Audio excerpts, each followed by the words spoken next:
Comment concilier pression démographique, urbanisation, changement climatique, demande énergétique et sécurité alimentaire? Autant de questions cruciales pour les pays du Sud, et pour l'Afrique en particulier, auquel Agrimonterra propose son analyse et sa méthodologie. Comme l'a dit un célèbre prospectiviste français, Michel Godet, que j'aime bien, voilà, et qui dit que effectivement, si le présent est truché de questions, c'est parce qu'il y a eu un défaut d'anticipation. C'est pour anticiper la question de l'usage des terres dans le monde en 2050 face à l'enjeu de la sécurité alimentaire que la prospective Agrimonterra a été menée. Cette étude a abouti à des scénarios globaux et à une méthodologie qui peuvent être adaptés au cas par cas.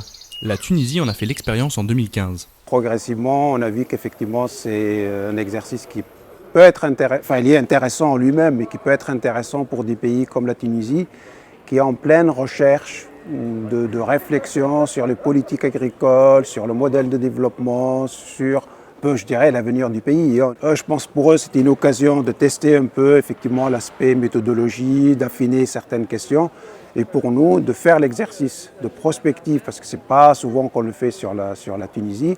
Parmi les 4 scénarios élaborés, un consensus s'est dégagé autour d'un modèle d'usage agroécologique des terres. Un scénario qui pourrait permettre au pays d'augmenter sa production alimentaire et d'en améliorer la qualité.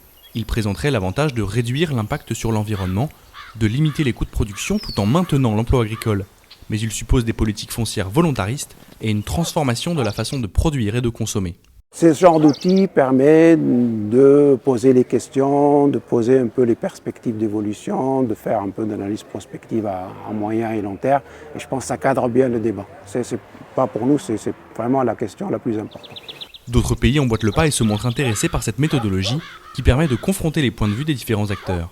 C'est le cas du Burkina Faso et du Sénégal, où l'agriculture joue un rôle économique et social essentiel, mais subit la pression de l'urbanisation ou de l'industrialisation. Il faut une mise en perspective de ce scénario en termes de partenariat pour certaines régions justement qui sont demandeurs. Nous particulièrement, on pourrait s'inscrire dans une perspective de collaboration, de partenariat pour approfondir certains aspects, les contextualiser parce que c'est extrêmement important.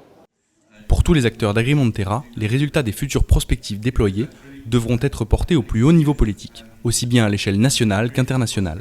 Peut-être qu'il faut encore que ça mûrisse pour que ça puisse être proposé à un public, j'allais dire, plus de décideurs. Et quand on dit décideurs, ce n'est pas simplement des ministres, des députés, ou qu'ils soient nationaux ou régionaux ou autres, mais c'est aussi les groupes, les ONG importantes, c'est la FAO, c'est la Banque mondiale, etc., qui demain vont être j'allais dire, sollicités pour accompagner, soit pour impulser, soit pour accompagner ces changements-là.